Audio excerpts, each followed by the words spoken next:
Et j'imagine en tout cas que le thème de ce grand angle a suscité l'intérêt de notre invité culture du jour, lui qui est un fin observateur de l'actualité. Nous recevons ce soir le journaliste et photographe français Édouard Elias.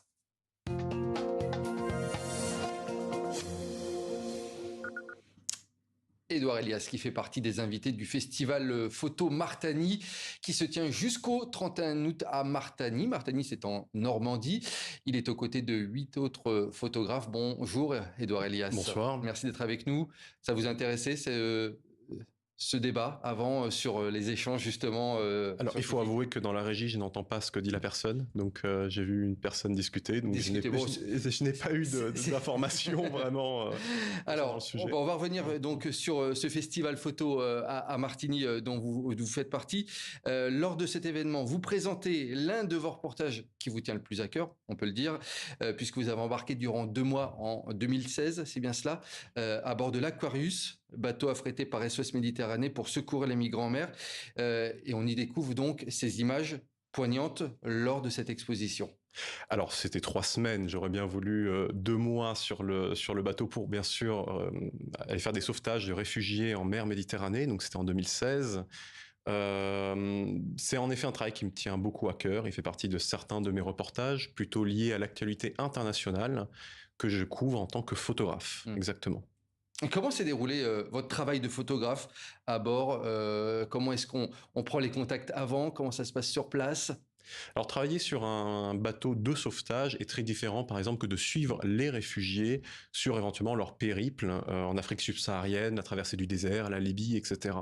Là, finalement, en termes de conditions de sécurité, pour moi, c'était relativement facile. J'avais à embarquer sur l'Aquarius qui partait depuis Trapani, en Italie, depuis la Sicile, et finalement attendre qu'il y ait ou non un sauvetage en mer. Il a eu lieu, on en a eu un. Au bout de la 2e semaine de la rotation du navire, en général c'est de rotation 3 semaines, parce qu'ils ont des vivres qui sont limités, ces bateaux ne sont pas vraiment des bateaux de croisière, on peut vraiment les comparer à une ambulance.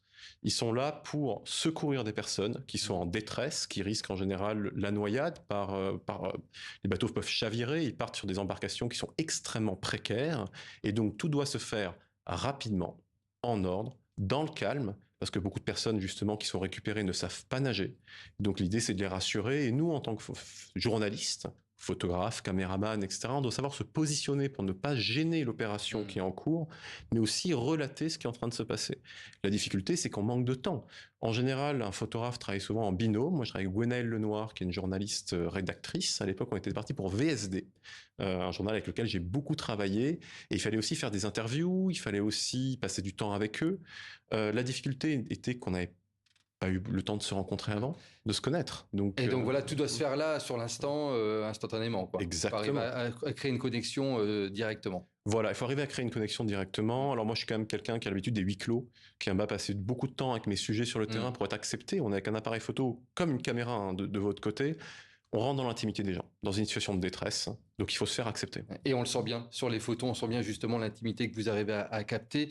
Est-ce qu'il y a un témoignage qui vous a particulièrement marqué justement lors de cette expérience? On a un jeune Gambien qui était parti, je me rappelle, de Gambie, qui a traversé tout le désert et qui, lorsqu'il a pris le bateau de nuit, lorsqu'il est parti des plages libyennes de nuit, alors qu'il a quand même été séquestré en Libye, torturé, réduit à l'état d'esclavage pendant plusieurs mois, s'est réveillé le matin et disait, lorsque je me suis réveillé, il n'y avait pas un arbre autour de moi.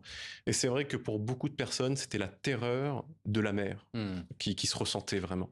Et ça fait partie des quelque chose qui m'ont marqué.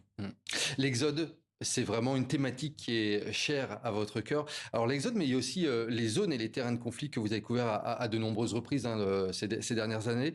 En Syrie, notamment, on rappelle quelque chose qui vous est arrivé. Vous avez été retenu en otage avec 2 autres journalistes français par l'État islamique. 10 mois de captivité avant d'être libéré. Je suis obligé de vous poser la question. Quel est votre regard sur la situation actuelle en Syrie aujourd'hui, vous qui avez été là-bas? Et j'y retourne d'ailleurs. Enfin, vous y allez bientôt? Je peux que j'y aille bientôt, mais je suis aussi retourné plusieurs fois depuis la chute de Bachar el-Assad.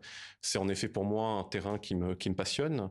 Beaucoup de travail au Liban, en Syrie, en Irak. Et la situation actuelle, on est dans l'expectative, on se demande ce qui va se passer. Chaque jour, il y a de nouveaux événements. Il y a aussi une dictature quand même totalitaire qui vient de s'effondrer, il ne faut pas l'oublier. On est quand même dans les premiers mois d'une libération d'un pays qui vient de souffrir de à peu près 14 ans de guerre civile extrêmement meurtrière. Donc un nouveau pouvoir en place qui n'a pas non plus il n'est pas extrêmement puissant, donc il n'arrive pas à tenir tout le pays, donc il est obligé de faire des alliances, d'essayer de faire des accords. On sent qu'il y a une volonté de la part du pouvoir central de faire des accords et des alliances, mais est-ce qu'il arrive à tenir ses troupes? On le voit bien à Soueïda ce qui s'est passé, on l'a bien vu au niveau de Tartou sur la côte ouest au mois de mars, et donc vraiment on se demande qu'est-ce qui va se passer, et c'est notre travail que de relater ce qui se passe en ce moment. Ouais. Et donc l'envie de retourner sur le terrain, ça on l'a compris. On continue à y aller surtout. Ouais. On va revenir sur le festival photo Martani, parce que vous êtes allé également à la rencontre des autres photographes de ce festival photo qui se tient donc jusqu'au 31 août.